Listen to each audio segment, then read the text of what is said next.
Hey, you guys, welcome back to another episode of Faith Talk. This is a little bit different this time. I want to talk about a few times where God actually literally saved my life when I, was a child, and I literally would not be here if He had not intervened. There's four specific instances that I want to talk about.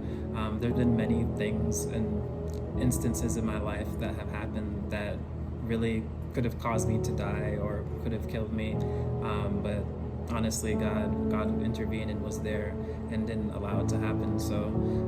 The first one was when I was in fourth grade. I was actually coming home from school, and my family lived in an apartment at the time. So when I was coming home, I noticed that when I tried to open the front door with my key, it was like latched. So like when I opened it, you couldn't open the front door. The chain was stopping the door from opening, and I was wondering like what was happening, because that was just really odd at the time. And I was trying to peep through the space between the door and the chain to kind of see what was happening inside the apartment, but I couldn't tell what was happening. And because I was kind of small, like at the time I was in fourth grade, I tried to push my body through this space, but I couldn't get through. And so what I did was, my dad actually worked a couple of blocks away from our home. So I went to go get him and told him that the front door was locked and I couldn't get into the apartment. And he was also really confused too. And when he got to the apartment, he went to the back,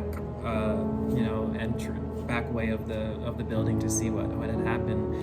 And when he came back, he told me that somebody had broken into our place. And so when we went through the back way, we realized that somebody came through the back window and basically cleaned out all of our electronics. All of my video games were gone.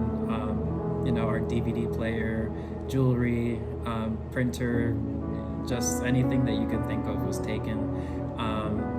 And I realized that there was a high possibility that, the robbers that were in our apartment were probably still there when I was at the front door.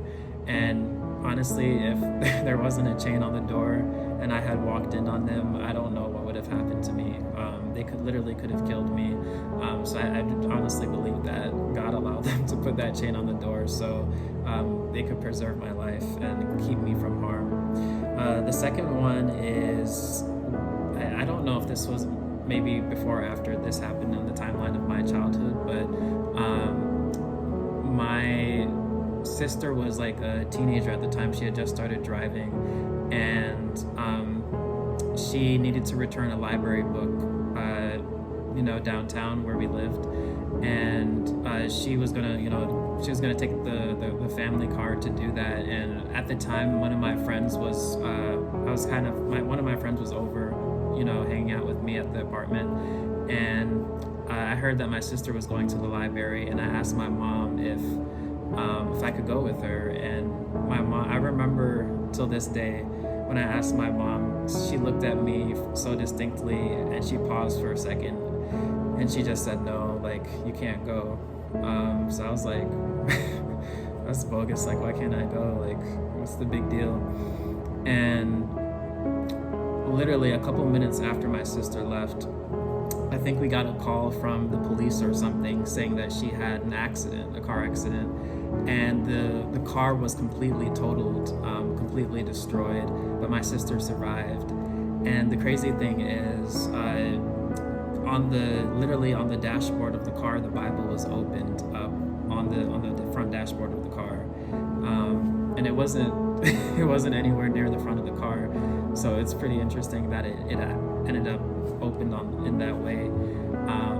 And it was crazy. My sister, she got out of the car unscratched, but I think she did pass out because she was so caught up in everything. But I do recognize that if I had gotten in the car with her that day, I would have died, for sure, because the car was just completely damaged. No one else would have survived. And I just couldn't imagine if had said yes that day, that would have most likely ended my life. The third one is a time where my mom actually did let me go somewhere. So this was when I was really good friends with our neighbors' kids at the time, and they were going to the beach one day, and they wanted me to come to the beach with them. And my mom told me she didn't really want me to go because she was really protective, but eventually she just said I could go.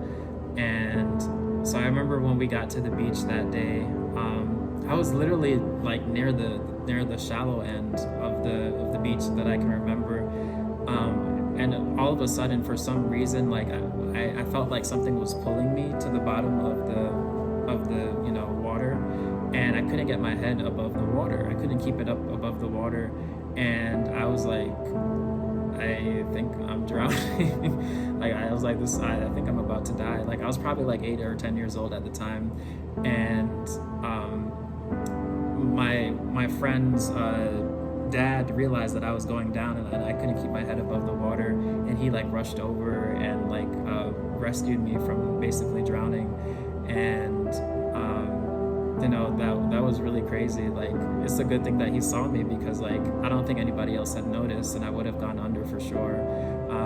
And I think about that day too a lot, because my mom actually told me like I could go, and she didn't want me to go, and I just can imagine like how she would never live it down. She would never have forgiven herself if something had happened to me that day, and probably not my neighbor either.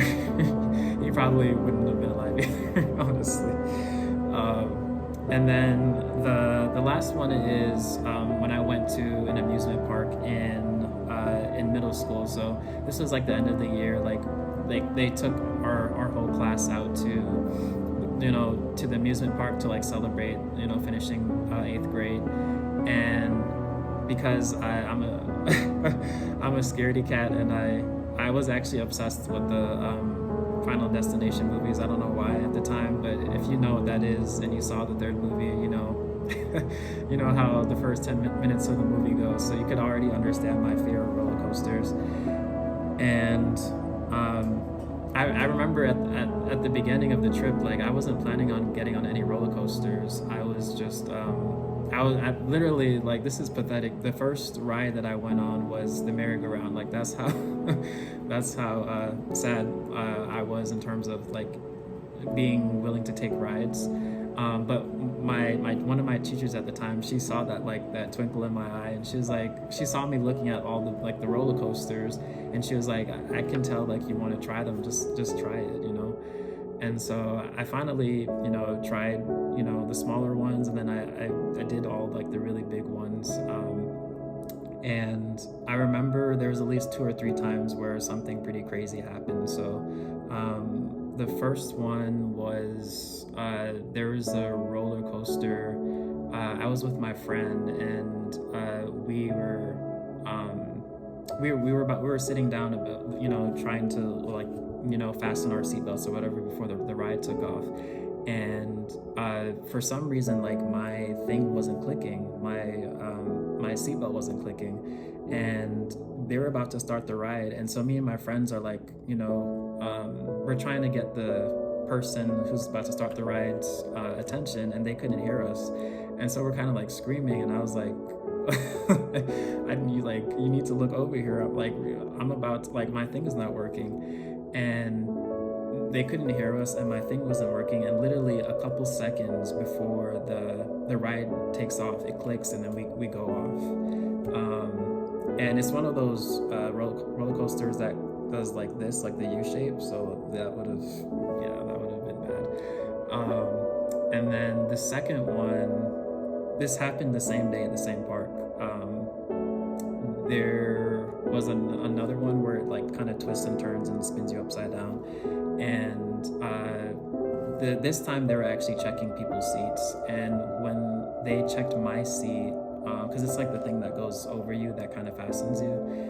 When they checked my seat, my thing flew up. And so they had to like re-fasten it again. And I was thinking, like, if they hadn't checked my thing, I would have been There might have been a third one, but I can't remember. But those were the two ones that day that I remember. Things could have went south really fast.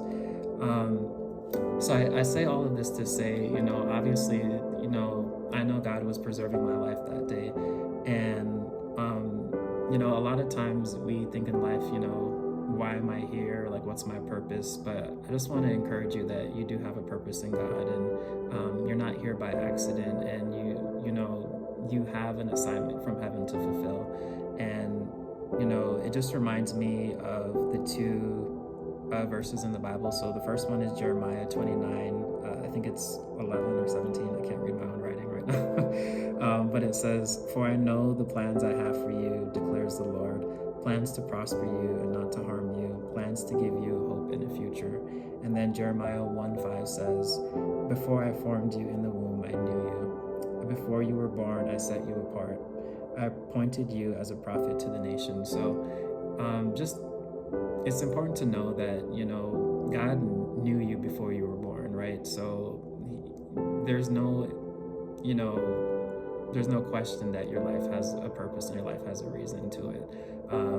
And the sooner that you find that out, the more precise you can start living your life and know that you're not here by accident, and you have an assignment to fulfill, and God doesn't protect you just for no reason. It's because He loves you, and He wants to see His plans for your life be completely fulfilled, and for you to completely prosper. And so just think about all the times that you should have been in the hospital, you should have been in jail, you should have not survived, you should have lost your mind, and you didn't. You're still here, right? You're still standing. And just know that it's not a coincidence. You didn't get lucky. It's for a reason. And so never think that your life has no meaning. Never think about giving up, because your life is connected to so much more and to so much more people. And the sooner